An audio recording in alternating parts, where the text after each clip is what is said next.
আর election হয়ে যাওয়ার পরেও লোডশেডিং করে দিয়ে রেজাল্ট পাল্টে দিয়েছিল। আমি আজ নাও কাল এর বদলা তো নেবই। কিভাবে নেব, কেমন করে নেব, সেটা আগামী দিন পথ দেখাবে। লোকসভা ভোটে নন্দীগ্রামের মানুষ জবাব দিয়ে দিল রাজ্যের মুখ্যমন্ত্রীকে। 2011 বিধানসভা নির্বাচনে এই কেন্দ্রে শুভেন্দু অধিকারীর কাছে হার স্বীকার করতে হয়েছিল মমতা বন্দ্যোপাধ্যায়কে।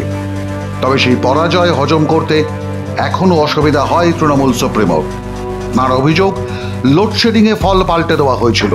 আর এই কাণ্ডে নাকি বিজেপির সঙ্গে ষড়যন্ত্রে সামিল হয়েছিলেন খোদ ডিএমএসপি থেকে নির্বাচন কমিশন পর্যন্ত।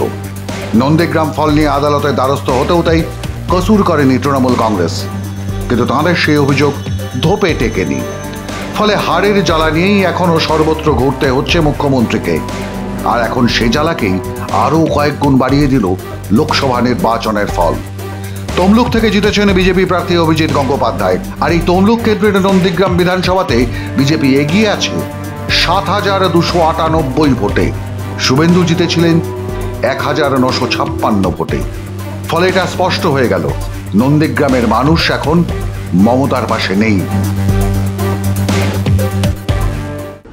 আমি যে বিধানসভা কেন্দ্র থেকে মাননীয় মমতা ব্যানার্জিকে 2021 সালে পরাজিত করেছিলাম, সেই নন্দীগ্রাম বিধানসভাতে এবারে অভিজিৎ গাঙ্গুলিকে মহোদয়কে কয়েক হাজার ভোটে লিড দেওয়ার জন্য আমি নন্দীগ্রামের নির্বাচক মণ্ডলীকে বিশেষভাবে প্রণাম, কৃতজ্ঞতা জ্ঞাপন করছি যে নন্দীগ্রামের আজকের এই নির্বাচনের ফল এবং নন্দীগ্রাম থেকে আমার কয়েক হাজার ভোটে এগিয়ে রাখা, আশা করি পিসি ভাইপোর কোম্পানি যে ভাঙা ক্যাসেটটা বাজান, সেটা দয়া করে আর ভবিষ্যতে বাজাতে পারবেন না। নন্দীগ্রামের জনগণ কার সঙ্গে আছে আজকের গণনাতে আরেকবার তারা প্রমাণ করে দিয়েছে। তারা তাদের প্রিয় বিধায়ক, সাথী বিধায়ক বা তাদের সেবক শুভেন্দু অধিকারীর সঙ্গেই তারা আছেন। আজকের এই ফলাফলে সেটা তারা প্রমাণ করেছেন, তার জন্য কৃতজ্ঞতা। ভোটের ফল বেরোতেই মুখ্যমন্ত্রীর প্রতি বিষোদগার ছুড়ে দিয়েছেন শুভেন্দু অধিকারী। কারণ লোকসভা ভোটের আগে বিভিন্ন জায়গায় প্রচারে গিয়ে নন্দীগ্রাম নিয়ে সরব হয়েছিলেন রাজ্যের মুখ্যমন্ত্রী মমতা বন্দ্যোপাধ্যায়। নন্দীগ্রামে গিয়ে তার হার নিয়েও প্রশ্ন তুলেছিলেন, চেয়েছিলেন বদলা। আর ইলেকশন হয়ে যাওয়ার পরেও লোডশেডিং করে দিয়ে রেজাল্ট পাল্টে দিয়েছিল। আমি আজ নাও কাল এর বদলা তো নেবই। কিভাবে নেব, কেমন করে নেব, সেটা আগামী দিন পথ দেখাবে।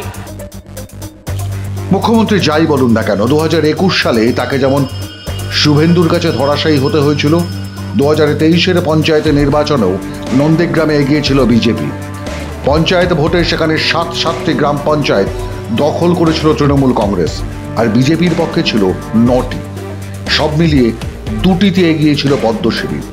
এবার লোকসভা ভোটেও দেখিয়ে দিল নন্দীগ্রাম রয়েছে গেরুয়া বাহিনীর পাশে। মাধ্যম ব্যুরো রিপোর্ট।